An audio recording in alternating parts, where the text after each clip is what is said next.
अकोल्यातील यश उमाळे हा 10वीतील विद्यार्थी मेंदूच्या आजाराने जगण्याचा संघर्ष करतोय। यशावरील उपचाराला लाखो रुपयांची गरज आहे। ही मदत गोळा करण्याकरता त्याच्या वर्गमित्रांनी कंबर कसलेली आहे। पाहूयात रिपोर्ट। हेल्प बॉक्स घेऊन गल्लोगल्ली फिरणारे अकोल्यातील आदर्श विद्यालयाचे हे विद्यार्थी पहा। 10वीचा अभ्यास सोडून ही मुलं त्यांच्या मित्रासाठी मदत गोळा करतायत।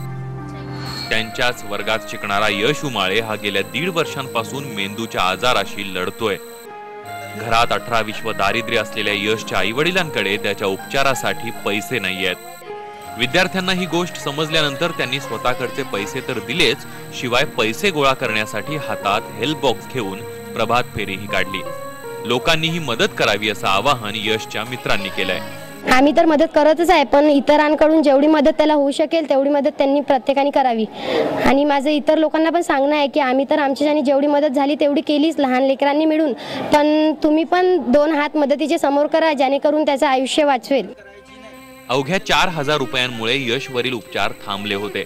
यशच्या मित्रांनी केलेल्या मदतीमुळे हे उपचार पुन्हा सुरू झालेत। यशच्या वर्गमित्रांनी केलेल्या मदतीने त्याची आई भारावून गेली आहे। माझी परिस्थिती अशी आहे की आज माझा मुलगा इतका बिमार पडल्यानंतरही माझ्याजवळ 4,000 रुपये पण नव्हते।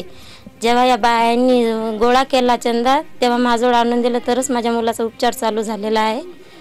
मी आता काहीच नाही बोलू शकत।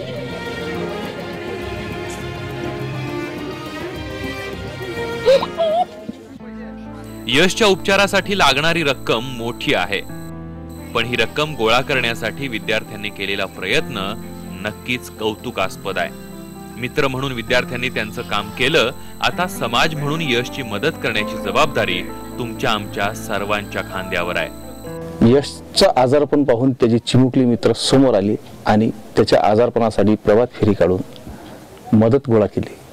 आता वेळ आहे समाजाची। समाजानेही आपला मदतीचा हात पुढे करावा आणि यशला मदत करावी। कुंदन जाधव, IBN लोकमत, अकोला। यशला जर तुम्हाला मदतीचा हात द्यायचा असेल तर माहिती लिहून घ्या। स्टेट बँक ऑफ इंडिया विद्यापीठ शाखा, नागार्जुन उद्यानाच्या बाजूला, अकोला। खाते क्रमांक आहे 32 630